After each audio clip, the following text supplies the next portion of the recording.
कि बाहर test paper leak होता है और अंदर हमारे पार्लियामेंट में रूफ लीक हो रहा है। 13,000 कुछ स्टूडेंट्स ने आत्महत्या की हमारे हिंदुस्तान में।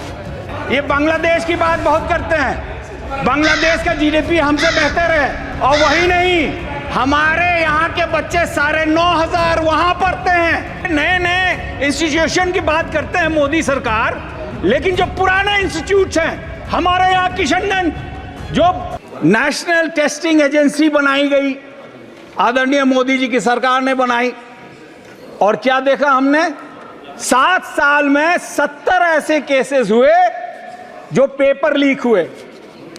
बाहर मानिकदा ने लिखा था आपने ट्विटर पे कि बाहर न्यूज़ ये टेस्ट पेपर लीक होता है और अंदर हमारे पार्लियामेंट में रूफ लीक हो रहा है, पानी कल बह गया था पार्लियामेंट। ये है मोदी सरकार, मोदी है तो मुमकिन है। मैम, यूजीसी एनईटी एग्जाम में 23 लाख कैंडिडेट ने भरा था, 3 डिफरेंट रिजल्ट्स आए।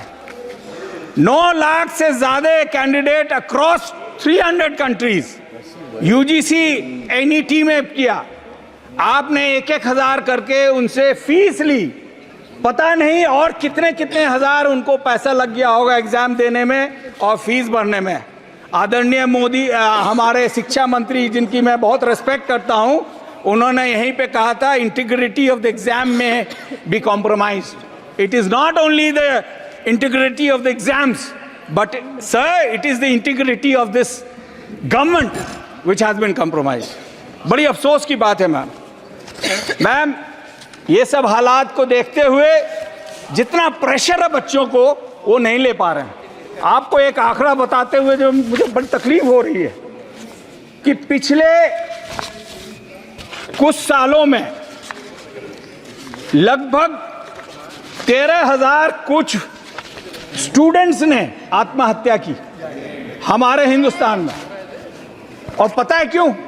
क्योंकि उनको सही सुविधा नहीं मिल रही है, उनको सही सपोर्ट नहीं मिल रहा है, उनको कास्ट का जो तनाव है वो झेलना पड़ता है।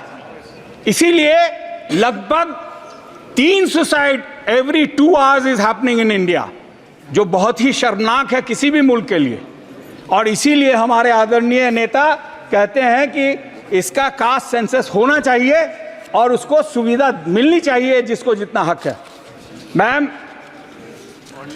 जो हायर एजुकेशन है उसको बर्बाद कर दिया इन्होंने।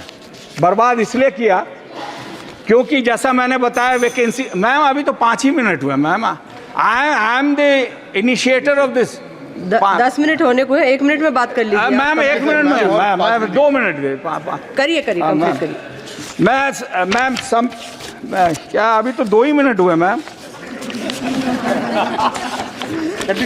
मैम जो हालत हो गई मैम, कर लीजिए करिए, आप अपनी बात कंप्लीट करिए। जी मैम, 2 मिनट बस। जी मैम, जो हमारे बच्चे, जो स्थिति है यहाँ पे, लगभग 13.25 लाख बच्चे 2022 में हमारे बाहर पढ़ रहे थे और इनके पढ़ाई के खर्चे लगभग 60 to 70 billion dollars, that is between 5 and 6 lakh crore. और आपने हायर एजुकेशन में कितना दिया? 47 लाख करोड़, 47,000। तो 12 गुना से ज्यादा मैम हमारा पैसा बाहर जा रहा है। अगर वो हम यहां खर्च करते तो हमारे बच्चे नहीं जाते। और वही नहीं मैम, पिछले 3 सालों में सर, पिछले 3 सालों में लगभग 24,500 हमारे बच्चे वहां पे उनका देहांत हो गया, मर गए। आप समझ सकते हैं किस तरह के लोग वहां जाते होंगे जिनके 1 या 2 ही औलाद होते होंगे, उनका तो दुनिया उधर जाता है। मैं माइनॉरिटी इश्यूज पे आता हूं sir.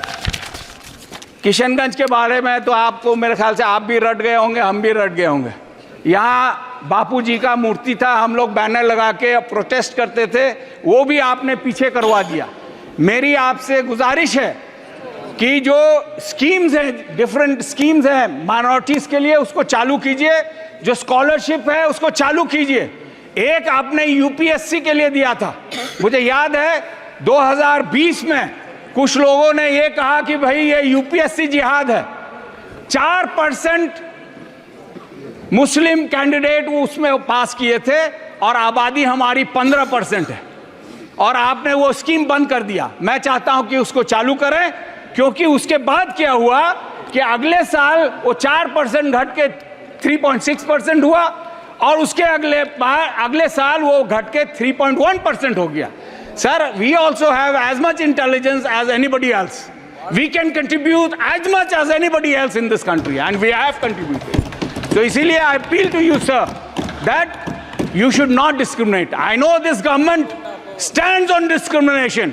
It stands of anti-Muslim, anti-SC, anti-Dalit, anti-student, anti-poor sentiments जगा के ये राज कर रही है। अगर हम मुस्लिम ना होते आपके हिंदुस्तान में तो बीजेपी का तो खाता ही नहीं खुलता। पास में एक मुल्क है, उसका नाम लिए मैं बताना चाहता हूं sir, 1 last minute, foreign students में 13.25 Please, wind up your speech. 13.2 lakhs study abroad, and in India only 40,000 national from outside come here.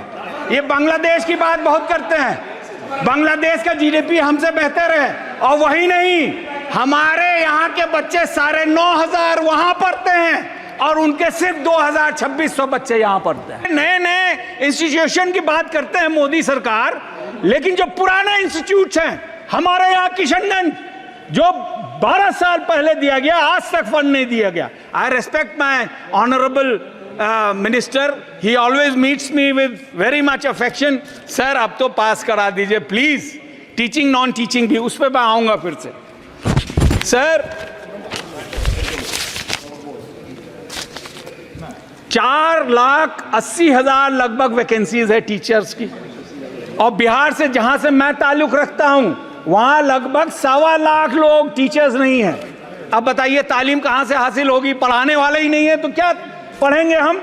और इसीलिए बिहार के लोग जो मजदूर हमारे रूडी भाई हैं कि नहीं हैं? सर, आपने क्या 4 करोड़ बोला था 13 करोड़ में, या 3 करोड़ बोला था? 4 करोड़ लोग अलग अलग प्रोफेशन के पूरे हिंदुस्तान में हम लोग गए हैं। सर, ये मेरे टाइम नहीं लेंगे, मैं नाम नहीं लिया। He's not yielding, sir. And I just mentioned, you can, after I speak, you can put your point.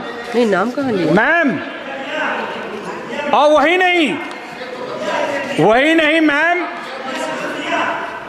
Central universities में 61,180 वैकेंसीज हैं, ITIs में 4,425, IIM में 484, केंद्रीय विद्यालय में 12,000, जवाहर नवोदय में 3271। क्या पढ़ेगा बच्चा? इसीलिए मजबूर हो जाता है कोचिंग सेंटर में। आप जानती हैं क्या हुआ कोचिंग सेंटर में अभी दिल्ली में? कोटा में क्या हो रहा है? हर हफ्ते हर महीने में हम लोग को सुसाइड केसेस की खबर सुननी पड़ती है। और सबसे अफसोस की बात यह है मैम, अभी हमारे यंग ऑनरेबल मेंबर बोल रहे थे कि मोदी सरकार ने बहुत कुछ किया। मैडम, सेंट्रल यूनिवर्सिटीज में 42% वैकेंसीज हैं, और ये किनकी हैं? ये ओबीसीज की है, एससी और एसटी की है। तो ये सरकार जो है ये हर मामले में ये टारगेट करती है माइनॉरिटीज को, ओबीसी को, एससी को और एसटी को। ये आंकड़े बता रहे हैं